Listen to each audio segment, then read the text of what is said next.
temas correspondientes a la unidad 2 de la asignatura Tecnología del Enlatado y Vidrio. Con esta unidad se busca alcanzar dos objetivos principalmente. El primero es conocer los distintos materiales para la elaboración de latas y recipientes de vidrio utilizados como empaque en la industria de conservas esterilizadas, y el segundo es correlacionar la tolerancia de los distintos empaques y los productos a contener de acuerdo a los estándares establecidos. La agenda para la clase es hablar sobre definiciones generales, hablar sobre el desarrollo y análisis de envases, los materiales de empaque y sus ventajas, y por último ciertos aspectos de normatividad.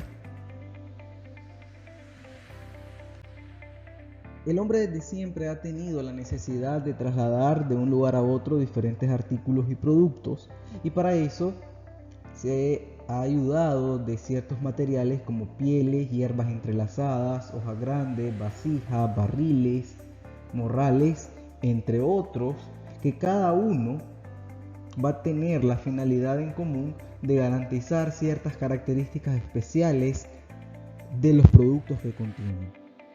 En determinado momento se llegó a demostrar que el atractivo visual del producto es concebido en primer plano por el empaque.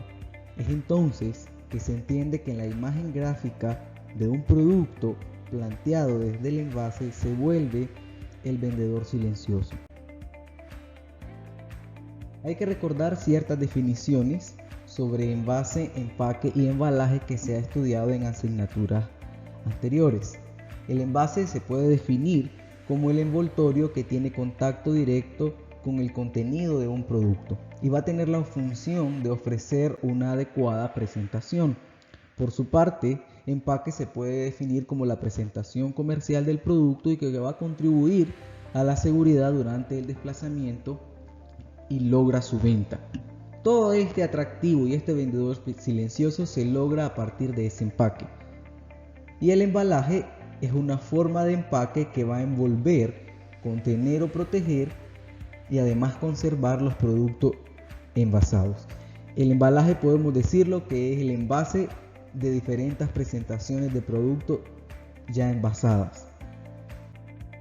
Desde ahí entonces podemos interpretar que el envase va a permitir el manejo, el transporte, el almacenamiento, la manipulación y la distribución de un determinado producto, y está orientado a la imagen gráfica del mismo. Por su parte, el empaque es la manera de presentar el producto en el punto de venta y está orientado hacia el marketing. En muchos tipos de productos, el envase cumple la función también del empaque, sobre todo aquellos en el que el envase tiene una serigrafía o una pintura con todo lo referente a eslogan, a marca, a contactos o a información específica del producto. Y por su parte, el embalaje lo que va es a facilitar el transporte con respecto a la logística de manejo, los requisitos, los símbolos que se necesita como todo un conjunto, por ejemplo aquellos cuando indica que es frágil o cuando se necesita mantenerlo en ciertas condiciones como refrigeración, van incluidas en el embalaje y está orientado mayormente a la logística, como ya lo decía anteriormente. Cuando se habla de desarrollo y análisis de los envases, hay que considerar que deben de ser apropiados para la producción, apropiados para la mercancía y apropiados para el usuario. Cuando se habla entonces de apropiados para la producción, cuando su fabricación puede hacerse de modo rentable.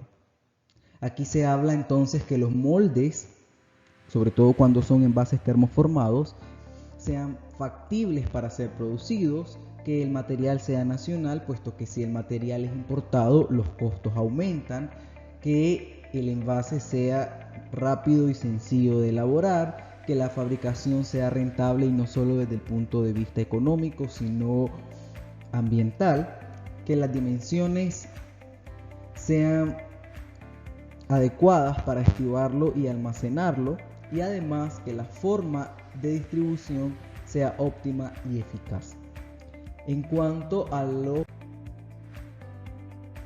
empaques apropiados para la mercancía es cuando se le da la máxima protección al alimento, que en el caso del estudio de la conservación de alimento, esto es un punto de enfoque bastante amplio. Aquí se analiza que ofrezca la máxima protección al alimento, máxima protección al oxígeno, máxima protección a la luz solar, máxima protección a los cambios bruscos de temperatura. Debe de ser un embalaje neutro, es decir, que no llegue a producir reacciones no deseadas con las características o propiedades del producto. Aquí estoy hablando de acidez, estoy hablando de ciertos compuestos que pueda llegar a tener el producto que reaccionen con el material en el que se envasó. Debe de tener cierta resistencia al traslado y además resistencia a golpes o fricciones en cualquiera de los procesos u operaciones en que se lleve a cabo con el producto ya envasado, por ejemplo la esterilización, y que ofrezca una seguridad mecánica. Y en cuanto a ser apropiados para el usuario, se refiere a satisfacer las exigencias que tienen los usuarios en cuanto al transporte, manejo y la utilización. Un ejemplo de ello son los agarraderos que tienen los envases de galón o los envases abre fácil. Estos son orientados a que el envase sea apropiado para el usuario. Aquí se considera que sean fáciles de maniobrar, el envaseado sea bastante fácil, es decir, que la mayor cantidad del producto no quede retenido en las paredes del envase, que sea de convencimiento para el usuario. Aquí estoy hablando sobre todo de aquellos aspectos de mercadeo, que sea atractivo, que muchos clientes optan por comprar primero el envase antes que lo que viene dentro de él. Que la apertura sea fácil y el entendimiento para las instrucciones de cómo utilizar ese envase para llegar al producto sea bastante fácil. Al hablar de envases de vidrio, hay que tener en cuenta que es un material transparente y frágil que viene de la fusión de la arena sílica con potasa y otros estabilizadores que van a dar ciertas características al producto final. Los empaques presentan gran resistencia ante la presión y pueden presentarse en distintas formas y tamaños. Una de las principales ventajas es que es un material limpio, un material higiénico, incoloro, sin sabor y sobre todo es hermético. Existen diferentes tipos de vidrio, entre los que se pueden mencionar el vidrio de borosilicato, que es un vidrio que contiene boro y lo cual lo convierte en un vidrio neutro. Es más conocido por su nombre comercial como vidrio Pyrex o vidrio Kimax y se utiliza normalmente para envases farmacéuticos, tales como el uso de productos de laboratorio, frascos para inyectables o ampolletas. También se encuentra el vidrio no parental o vidrio NP, que se utiliza exclusivamente para los productos inyectables, pues es un vidrio estéril y bastante delgado. El vidrio de calizo tratado es un vidrio con tratamiento de ferrón o dióxido de azufre y es normalmente utilizado para envases conteniendo sueros, que bien pueden ser sueros bebibles o inyectables. Y por último, el vidrio calizo, que es el vidrio más ampliamente utilizado para envases de vidrio. Es el vidrio más común que podemos encontrar. Principalmente en la industria de alimentos se utiliza para envasar vinos, licores, cervezas, agua, también los productos farmacéuticos, productos de cosmetería y de perfumería. En cuanto a las ventajas que ofrecen los envases de vidrio, se puede mencionar que permite ver el producto, lo cual otorga un impacto visual. Esto va a remarcar principalmente en aspectos de mercadeo. Además, es una barrera contra la luz que evita las oxidaciones, sobre todo los vidrios de colores pardos. Ofrece una gran impermeabilidad ante el agua, gases y vapores. Tiene una buena aceptación sanitaria, al ser un producto bastante higiénico y fácil de esterilizar. La imagen del producto está asociada con el lujo, la limpieza y la claridad, sobre todo porque tiene un lustre característico y tiene la facilidad de formarlo a diferentes estructuras, sobre todo aquellos vinos o licores que requieren una botella bastante diferente. Y además es resistente a tratamientos térmicos. Aquí estoy hablando meramente de la esterilización, que es el tratamiento térmico que se aplica una vez que el producto ya está en el envase. Entre las principales desventajas se puede mencionar que es un peso considerablemente mayor en comparación a otros materiales, lo que incurre en un mayor costo de transporte del producto ya envasado. Además, la fragilidad obliga a que se debe disponer de prácticas especiales para protegerlo, por ejemplo, recubrir cada frasco o enmallar cada frasco de manera que el contacto entre ellos no lo rompa o no ofrezca puntos de rotura. Los precios en comparación a otro tipo de envases o materiales de envase es bastante alto. Y por último, ofrece poca resistencia a cambios bruscos de presión y de temperatura. Es decir, si la etapa de mantenimiento en un proceso de esterilización al enfriamiento se realiza de manera muy brusca, hay mucha seguridad, de acuerdo al grosor del vidrio, que va a haber una rotura del envase.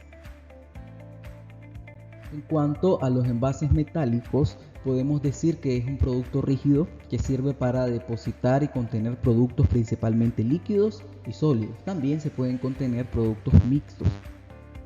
Además, son útiles en la industria alimentaria, en la industria de las pinturas, en aceite y en sustancia en aerosol. Los diferentes materiales pueden ser lámina negra, lámina estañada, hojalata diferencial, lámina cromada o aluminio. En el caso de la estructura, el material que se emplea en la fabricación de latas se denomina hojalata. La más conocida es la hojalata estañada y consta de 5 capas. La primera capa o la capa interna es un acero base. El uso del acero remonta a hace 200 años y aunque con un diseño primitivo, estoy hablando de ese diseño de hace 200 años, ya contaba con casi todas las características que se pueden encontrar en los envases modernos.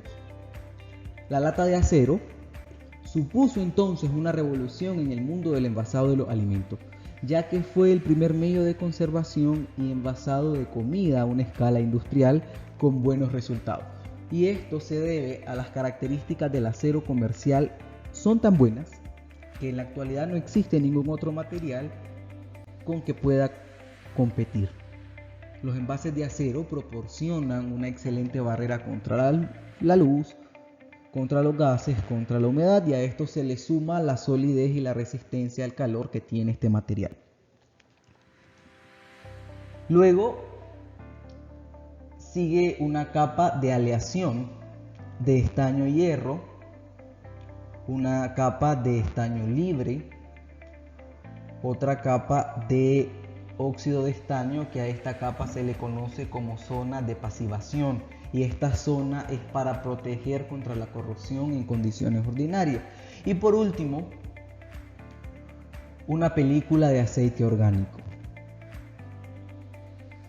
Todas estas capas van a jugar un papel importante en las propiedades de la hojalata como materia de empaque. En cuanto a su composición química, los aceros se pueden clasificar en 4 tipos. El primero que se puede mencionar es el acero tipo L, que es utilizado como base para una lámina estañada, la cual va a contener productos altamente corrosivos. En el caso del acero tipo MR, es similar al contenido de metaloides al tipo L, al tipo anterior, y es utilizado en muchos productos de acero laminado y recomendado para enlatar alimentos moderadamente corrosivos. El acero tipo MC es acero refosforizado con elementos similares al tipo MR y es empleado cuando se requiere gran resistencia mecánica y donde la resistencia interna a la corrosión es menos importante, es decir, el tipo MC se utiliza para alimentos poco corrosivos. Y por último, el acero tipo D se conoce como acero apagado en aluminio y generalmente es empleado para tapas, para cierre y para otros elementos que requieren un estirado profundo y que se desea evitar en la mayor medida de lo posible la formación de estrías y marcas superficiales. En cuanto a los distintos tipos de materiales que puede estar construido un envase metálico se encuentra la lámina negra, que es también conocido como el acero base, y es un acero de bajo carbono que está reducido en frío y tiene una coloración normalmente opaca y oscura. Está la lámina estañada, que es un acero con una preparación complementaria para proteger al metal de la oxidación, que es el verdadero enemigo del hierro. Para esto, la lámina se refuerza con una capa fina de estaño electrolítico con propiedades anticorrosivas. En el caso de la hojalata diferencial, es una lámina de acero que está recubierta en diferentes cantidades en ambas capas de la hojalata, es decir, una cara de la hojalata va a tener una mayor cantidad de estaño. Cuando se trabaja con hojalata diferencial, para diferenciar fácilmente los tipos de recubrimiento, se marcan con unas líneas paralelas separadas a distintas medidas sobre una de las caras de la hojalata, normalmente sobre la de mayor recubrimiento. Y por último se tiene la lámina cromada, que se conoce como TFS, que por sus siglas en inglés se conoce como acero sin estaño. Esta lámina está recubierta por ambas caras con una película de cromo metálico y una película de óxido de cromo en lugar de las películas de estaño. A diferencia de la hojalata electrolítica, el recubrimiento por cromo es único, es decir, va a haber la misma cantidad de recubrimiento en cromo en ambas caras de la hojalata. No hay recubrimientos diferenciales. Y además se tiene el aluminio para lata, que se conoce como aluminio galvanizado, y este va a consistir en una inmersión del producto en zinc fundido, y esto va a proteger ante la corrosión y le va a conferir cierta fortaleza mecánica a golpes y abrasión. Las latas utilizadas para el envase de alimentos normalmente constan de recubrimientos o lacas sanitarias aplicadas al interior de la lata, y estas tienen el objetivo de evitar la interacción química entre el alimento y el envase, ya que estas reacciones pueden afectar desfavorablemente la calidad del alimento que hemos depositado dentro de la lata. En el campo de las lacas sanitarias se ha orientado hacia la búsqueda de una lata que presente todas las características de protección. Sin embargo, han sido inútiles porque no se ha encontrado una laca perfecta. Y en la actualidad existen un sinnúmero de productos que van a conferir o van a tener ciertas características para diferentes tipos de alimentos. Por ejemplo, se encuentra las oleoresinas, que son los tipos más utilizados, el C, el F y el R. La oleoresina R es empleado como recubrimiento exterior, mientras que para el uso interior se utiliza la C. Entonces, la laca sanitaria de tipo R se utiliza especialmente para conservar los colores naturales de las frutas y verduras. En el caso de la laca sanitaria C, se utiliza para prevenir la decoloración de los alimentos y evitar la formación de puntos negros en el envase. Además, se pueden encontrar con lacas fenólicas, que son resinas empleadas como recubrimiento interno de los envases, principalmente para mariscos, pescados y ciertos productos cárnicos. También se encuentran las lacas epóxicas, que se caracterizan por la retención de calor durante los procesos de fabricación y una excelente estabilidad térmica. Y además podemos hablar de otros recubrimientos como las resinas alquímicas y acrílicas, que son empleadas preferencialmente para la parte externa del envase, sobre todo para las tapas de aluminio o las bases. Entre las ventajas que ofrecen los envases metálicos se puede mencionar que son versátiles en cuanto a diseño. Se puede hablar que hay hasta botellas metálicas. Además, poseen una alta resistencia a la presión o al vacío, ofrecen un gran tiempo de vida en anaquel. La mayoría de los productos que son con esterilidad comercial tienen una duración de hasta 2 años y están envasados en materiales metálicos. Son resistentes a temperaturas bastante altas, son idóneos para procesos de esterilización y además tienen una barrera elevada contra el rayo ultravioleta, lo que se evita la oxidación de los componentes del alimento. Entre las principales desventajas se habla de que hay una alta sensibilidad a la humedad, sobre todo para aquellas latas que la laca no es adecuada para ciertas condiciones ambientales. No son compatibles con cierto tipo de alimentos o la compatibilidad debe de ser muy estudiada, sobre todo para aquellos alimentos que son altamente corrosibles. No permite ver el contenido y además los materiales en la mayoría de los casos son importados y de alto costo de fabricación. Sin embargo, son menos costosos que el kilo. En cuanto a la normatividad del envasado, se puede hablar sobre el RTCA 67133.6, que se titula Industria de Alimentos y Bebidas Procesados, Buenas Prácticas de Manufactura y Principios Generales. Este es el manual de BPM. Y habla que el material debe garantizar la integridad del producto que ha de envasarse bajo las condiciones previstas de almacenamiento. Es decir, el envase que se va a seleccionar no es porque sea bonito, no es porque al consumidor le guste de forma principal, sino que lo primordial es que garantice la integridad del producto en cuanto a los tipos de calidades que tiene el alimento. Además, puede mencionarse el etiquetado general de los alimentos previamente envasados o preenvasados, que es un NTON 0302108.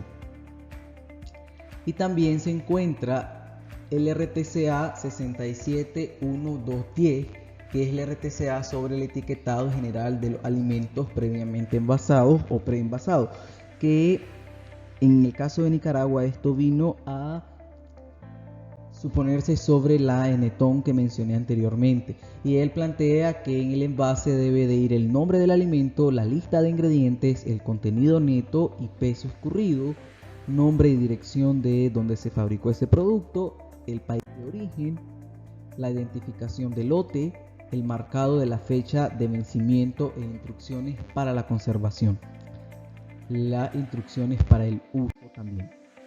Y por último, podemos hablar de el Código Alimentario en textos básicos. En la segunda edición sobre la higiene de los alimentos se plantea que el diseño y los materiales del envasado deben ofrecer una protección adecuada al producto que contiene, sobre todo en asuntos de contaminación, evitar daños y que permita el etiquetado apropiado. Es decir, todos los aspectos que leí sobre el RTCA de etiquetado deben de estar de acuerdo al envase, y el envase debe permitir que sean legibles sobre todo. Y en el caso de aquellos envases o envasados donde se requieran ciertos tipos de gases para conservar el producto, por ejemplo los que se utilizan para los snacks, este tipo de gases no deben ser tóxicos y no deben de alterar la inocuidad de los alimentos.